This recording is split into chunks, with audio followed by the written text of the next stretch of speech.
Amazing,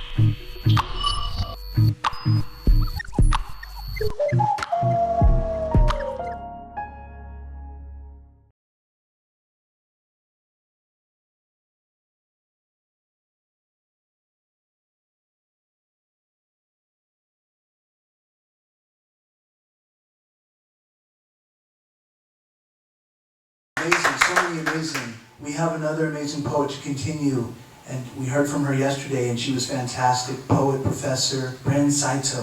Brynn. Give it up for Brynn, everybody. Hi, everyone. It's really wonderful to be back.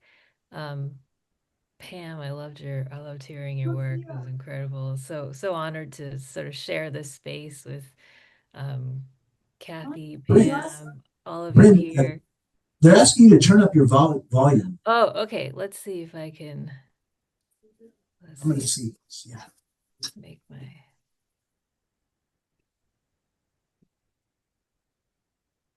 Okay, how's that? Is that a little better? I'll try to. Yes. Yeah, just try to talk louder. Okay. So I thought I'd just read two pieces. One is one of the opening poems in Under a Future Sky, which I talked about a little bit yesterday. It was my third book of poems that I wrote after my dad and I visited Gila River, and yeah, it's about kind of gardens and stones, and Amy and I often talked a lot about, yeah, the camellias and the gardens and the stones and sort of the meaning of all these things culturally and spiritually for us. Um, and I had the honor of receiving a blurb from Amy on this book, which was such an honor. Um, and this letter I wrote became a part of a larger letter project, epistolary project within my community. And Amy was a part of that and ended up writing her poem, Dear Lawson, which you probably know from her latest book, Dear Lawson, kind of came out of that. So I love the letter form. And this is about my dad after visiting Gila. Dear Dad, there's a new way I see the garden now, the one you've been tending for decades on Garden Avenue of all names, the street of our family home.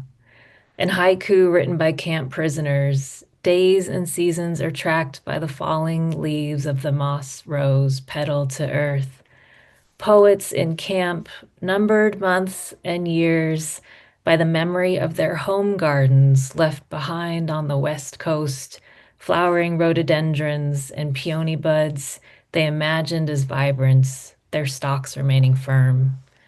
I think of us traveling that week in the summer of 2019, away from California, along the train's course, through Arizona and onto Poston and Gila River, how far I brought you from your garden.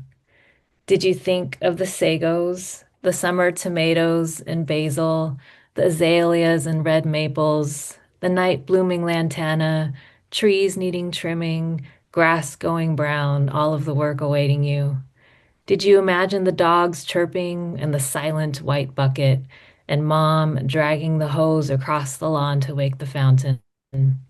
Here in the Southwest, I find myself pining for the great Central Valley as I did when I lived in New York or that decade by the bay, exhausted from cold bridges and colder waters, longing with my entire body for the landscapes of childhood's kingdom, smog dust and all.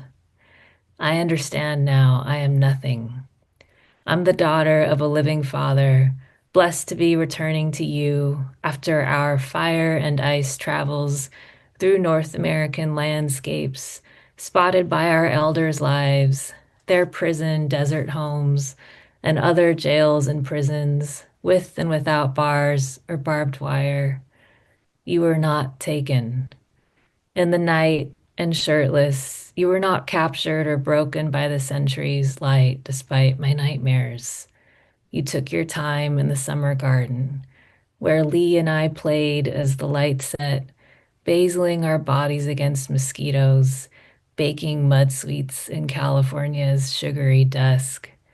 Dad, your voice is wise now, beyond kindness. I'll see you soon. Um, yeah, thank you. And I'll close with this with some lines by Amy when Brandon and I were putting together the anthology, The Gate of Memory, poems by descendants of the incarceration.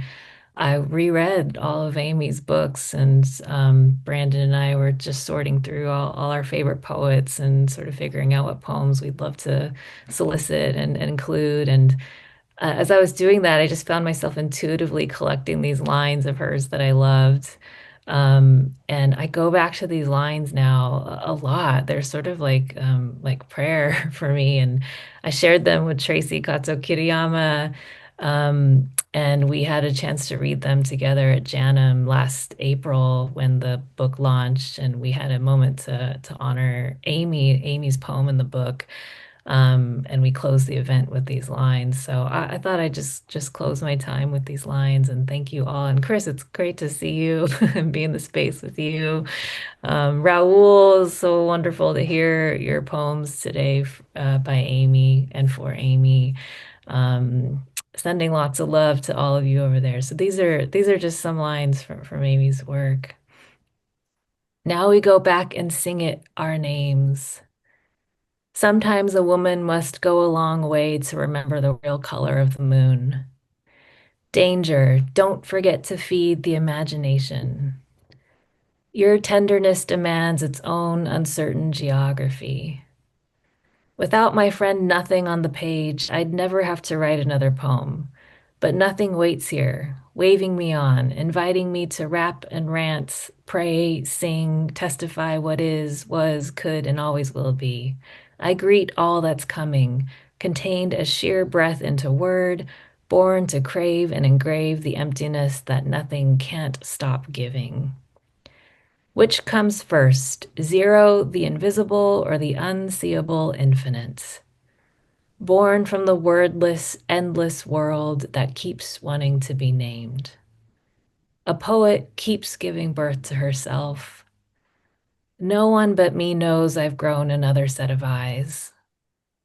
I'm most drawn to the ancient ones who talk at night with the stars and to these giant gnarled roots rising through earth, just waiting for us to hear their story.